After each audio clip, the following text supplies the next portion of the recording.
Hello everyone and welcome back again to a new round of the daily gaming news here at thenewbuy.com. My name is Hastus and let's just jump right into it.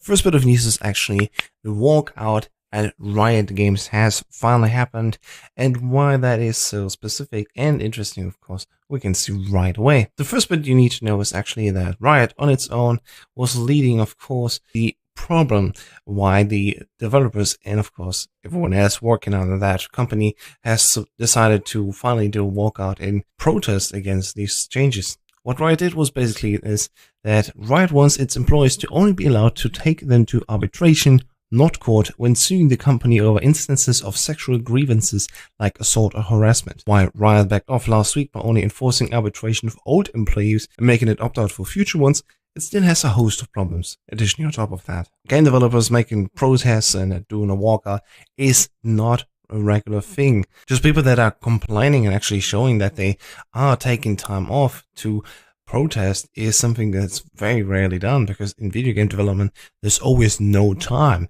And if you just decide to not work, you're basically almost fired immediately. So having this Riot walkout happening is a very good sign that finally protesting and of course demand and change is something that developers and workers under a company are finally going to do more often, hopefully. And with this very first sign, of course, we see that it was quite successful, at least, because Riot really felt that change. All about that, of course, can be found in the link in the video description or on the website down below. Then in other news, we have the first bit of information about the Five Nights at Freddy's VR games and what is actually based around that. We see Devil May Cry coming to the Nintendo Switch in this summer, and very soon also we see Biomutant getting a Nintendo Switch port. For reveals this week, we have Ghost Recon getting a reveal on Thursday for 11:30 AM Pacific time, so that's a brand new Tom Clancy's Ghost Recon game. And the State of Play will return from Sony at 3 PM PT, 6 PM ET, or 11 PM GMT time. This time it will have a focus on Medieval Remaster and will last around 10 minutes. If you take a look into the Xbox game charts, we also see something interesting, which we noticed yesterday, and that is that Sea of Thieves actually jumped up from its top 23 number spot back to number 11, almost into the top 10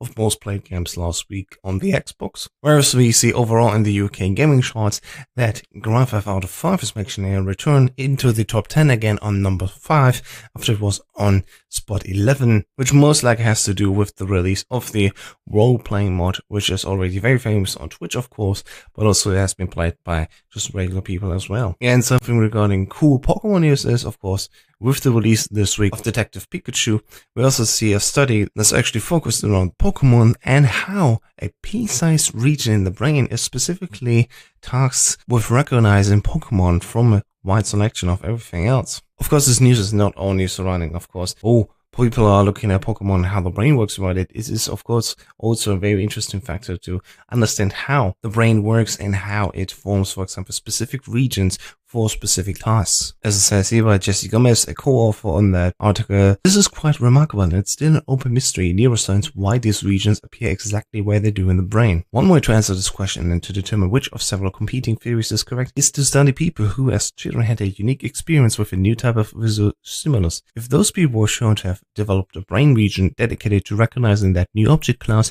then it would offer useful insight into how the brain organizes itself. So yeah, as you can see, it's more than just a Pokemon news story. But still regarding Pokemon Go, of course also there, we have a new update running where you get cosmetic items for your players, featuring of course Detective Pikachu merch, and of course you will get a Pikachu with the most famous detective hat. I myself am very excited to see the movie, hopefully this week already, and hopefully we'll do a report on thenewbuy.com if it's actually a good video game movie adaptation or not. Last bit of news is actually very cool. We see that Minecraft gets an AR mobile game teased ahead of its May 17th anniversary launch. We talked, of course, about how there is no Minecraft creator not in the anniversary plans, but what is definitely there is a mobile version of Minecraft with AR functionality, something that we've seen not really on the mobile phone yet so far, but as we see with Pokemon Go, for example, having already some AR appliances and many other games, Minecraft finally joining that seems to be very cool and very interesting. So hopefully we'll see more of that on May 17th and maybe even a full release by then.